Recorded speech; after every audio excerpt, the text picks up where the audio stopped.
Welcome back, MTG Joe here. Today we're going to be looking at the weekly metagame breakdown for the standard best of one format. This weekend we had the World's Championship, which was standard best of three and a mix of draft. It was won by Javier Dominguez on Dimir Demons of all decks.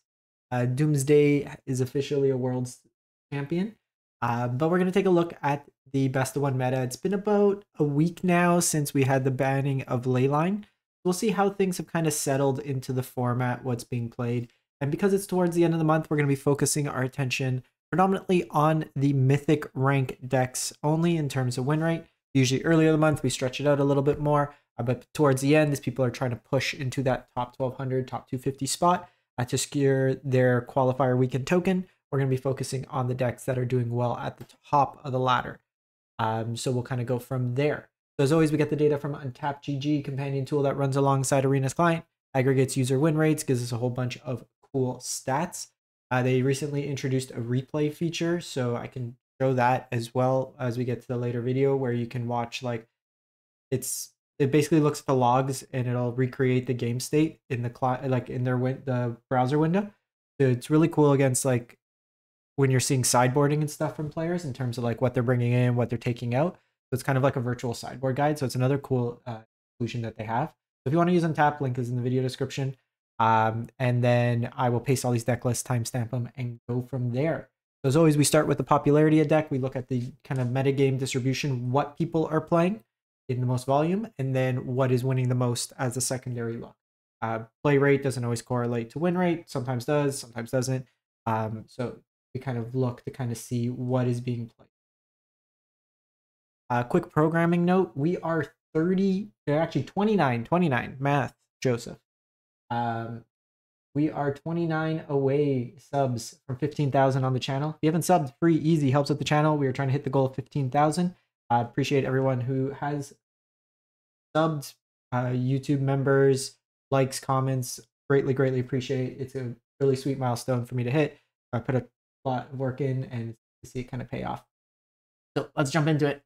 Boros Auras has continued its climb as the highest win rate or highest play rate deck at 15%, clear 10% higher than the next deck in terms of Azorius Oculus at 5.5, Dimir Toxic at a 5.5, Golgari Mid at 5, Dimir Control, which is like the Doomsday deck, at 5, Mono Black Mid, discard. Really, they're distinct enough decks in terms of the playstyle that you can split them, which are about 5 apiece. And then Aura's Selesnya has been picking up a bit in terms of play rate. It's at 3.4, so just a shade under. So the meta is kind of flat outside of Boros Auras, which is kind of like the standout deck. Kind of funny enough, if you look at historic right now, it's probably the same. Boros Auras is killing it in that format. So those two new enchantments, Sheltered by Light and the Protection one, have really helped kind of the Aura strategy become a lot more powerful. If we kind of look at the trends, we see, like, even going before, the Boros Auras deck actually had as high, like at the beginning of the month, 36% play rate, kind of compared to the Rakdos deck. We see kind of the dichotomy here. They kind of interchanged with Rakdos kind of picking up, but Boros, it's kept around even, but even with the Leyline, it was still around 10, so it's only gone up about 5%. And then we see kind of the massive decks here. So while similar in the context of the Leyline, you do need to have removal. I think that's an evergreen kind of concept in best of one. Aggro decks will be prevalent in the best of one. It does allow you so you don't die on turn 2, but you have to interact and do something in the game before turn 3. You can't just let your opponent kind of snowball and kind of go from there. So we're going to look at the games played. 64,000 for the last week, 22nd to 28th, so 6 days. So we'll kind of go for there. So there's kind of two versions of the Boros deck, the Auras deck. We'll take a look at the kind of sequential 1-2. There's the quote-unquote Mardu. It's just got the Fling package, and then there's just the traditional Boros Auras. They play fairly similar. They're just slightly... This one's got the Fling package. The other one's just got a little bit more density. Core of these decks, you have Manifold Mouse, Emberheart Challenger, Heartfire Hero Mouse package, Valiant, Double Strike, Trample effects. You throw on a bunch of auras. Sheltered by Ghost can be removal, can be lifelink, can be ward, can be power, all in one handy 2-mana package. Sheltered by Shard Mage rescues protection. Counters can be put onto things with Optimistic Scavenger. Still have your rages. Creates a monster roll as well, so plays into the theme of, incidentally, of auras as well. Ethereal Armor scales and puts a bunch of power that you can then fling. Evasion through Feather of Flight or Demonic Ruckus as well. So you have the fling version there, and then it's 5% lower here, but you have the non-fling version, and this one's got a couple Monastery Swift Spears in here. And if we just compare back, it's just the Swift Spear over the fling package. So right now it's looking like fling is providing about 4 to 5% higher win rate. There's 820 games played here versus 100, so sample size shows a bit more consistency here, but they're very similar in terms of the concepts. Moving on, we go to Dimir Control. So this is at 60.4. So this isn't card for card Javier's list, but the kind of concept is the same. So Doomsday Excruciator is your top end. It is kind of a 2-card combo in a way. Play Excruciator, all but the bottom 6 cards for both players' libraries are exiled. You then cast Jace the Perfected Mind or have it in play already. And then you only need to have 2 loyalty. You minus it, and then they mill 3 times, so they mill out the remaining. You could also attack with Restless Reef. They would have drawn a card for turn, and then you mill 4, so you can kind of pace them. So it's not the immediate kill, but it takes them down to 1 card. Now, I had some comments last week. This deck is very slow, stuff like that. This is a control deck that's using, like, even if everything goes well, you're only winning on turn 6 the earliest. Control decks usually are going to be playing, you know, this one's 5 minutes, but most, like some of the blue-white control decks are 10 minutes for a best of 1 game, 15 minutes. The nature of the deck is you're not going to be like turning the corner necessarily very quickly. This one does allow it slightly with the combo element, but it's just answering everything your opponent's throwing at you. Cut downs, disfigures, Sheoldred's Edicts, nowhere to run, gets around protection effects, Anoint with Affliction. So a bunch of different ways to kind of kill stuff. Rona's Vortex's bounce, hand hates, counters. This one's playing Treasure Map to help kind of fix the mana. Doomsday Excruciator is quite difficult to cast at 6 black. Also can be a card draw engine, which is kind of interesting. And then Deadly Cover Up as another sweep. Make it uncounterable and kind of win through there. Dimir Toxic at 56%. So this deck here, Phileas Skullwender can put toxic counters, can trade up. Basically, this deck it's quite budget friendly actually. If you look at it, could probably make the mana base a little bit better. But you put a poison counter on your opponent. Vraska's Fall could be removal, puts poison counter. You have like draw a card, they get a poison counter, then just proliferate effects. Bounce, proliferate with some sort of conditional removal, counter spell if they're corrupted, proliferate on a removal, proliferate on kind of anticipate, draws you 2 cards for 1 mana if they're corrupted. They get a poison counter. So you're just kind of incidentally interacting with their board, poison counter here, poison counter there. Before they know it, they're at 10 poison and they're dead. So it's not like the banned Toxic that needed to attack. This one's just incidentally kind of playing a control game plan that has the backdoor Toxic win. Then go to Selesnya Auras. So similar concept to Boros, not as explosively quick, but kind of a little bit more grindy and has some more built-in protection, 56% here. So you have 2 creatures with Ward 2. So you have Toadstool and Mire, comes in, just default has Ward 2 for 1 mana. Be a mana sink later in the game to put counters on it, as well as Tomahawk, Honor Guard, clearly everyone's Brothers War top pick.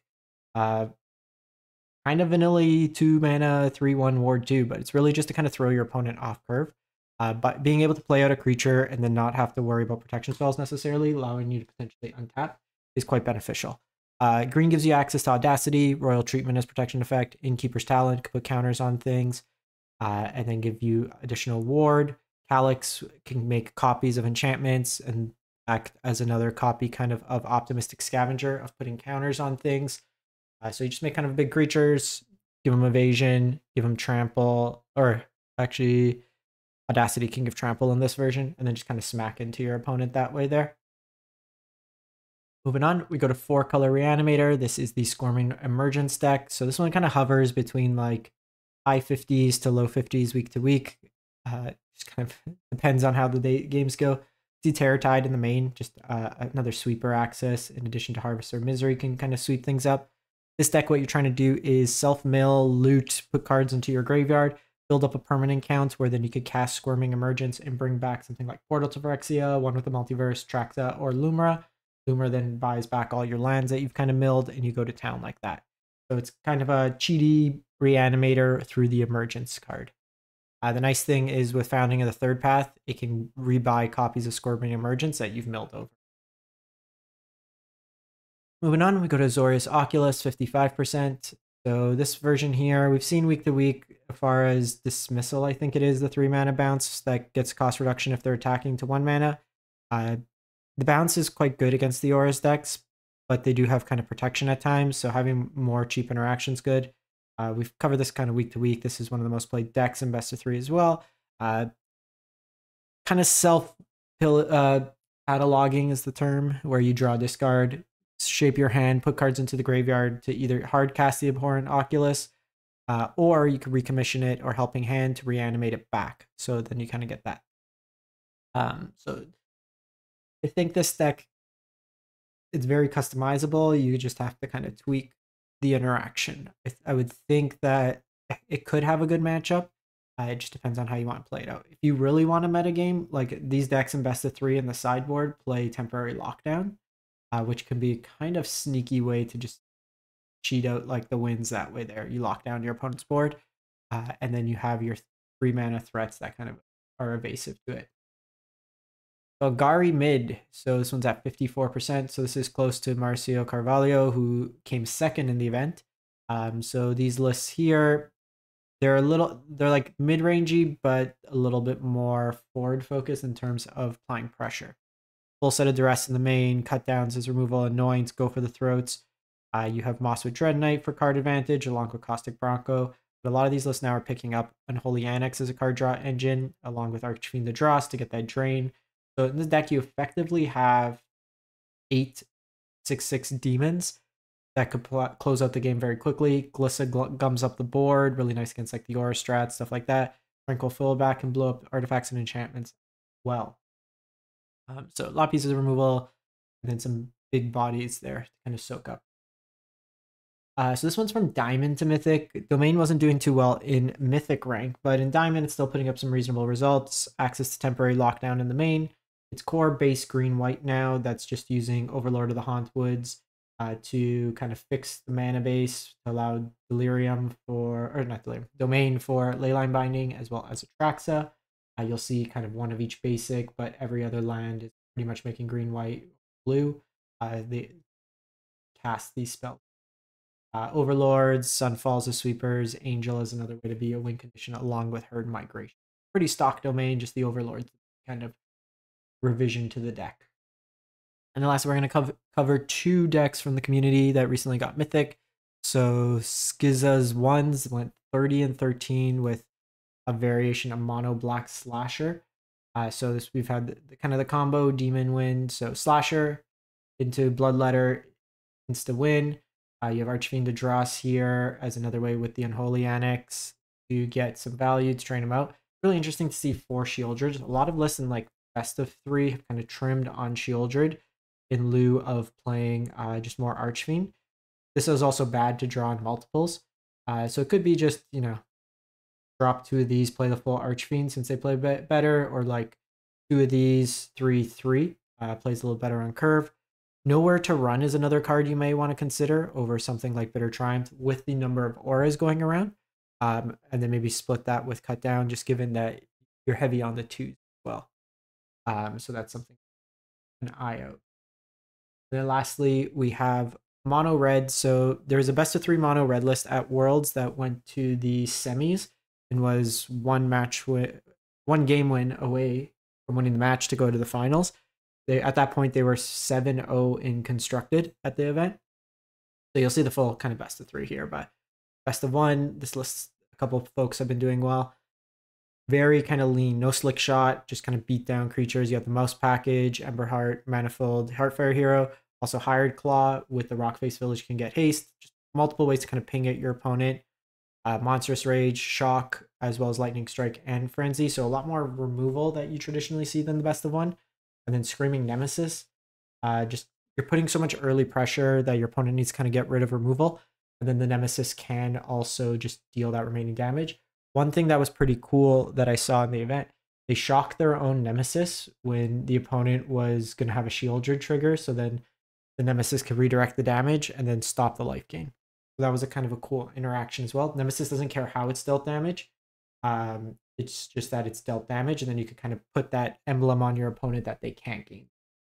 That's it for the week. Let me know what you think of the format after the Leyline ban, if you like it more or less impartial, and if you're looking forward to Foundations.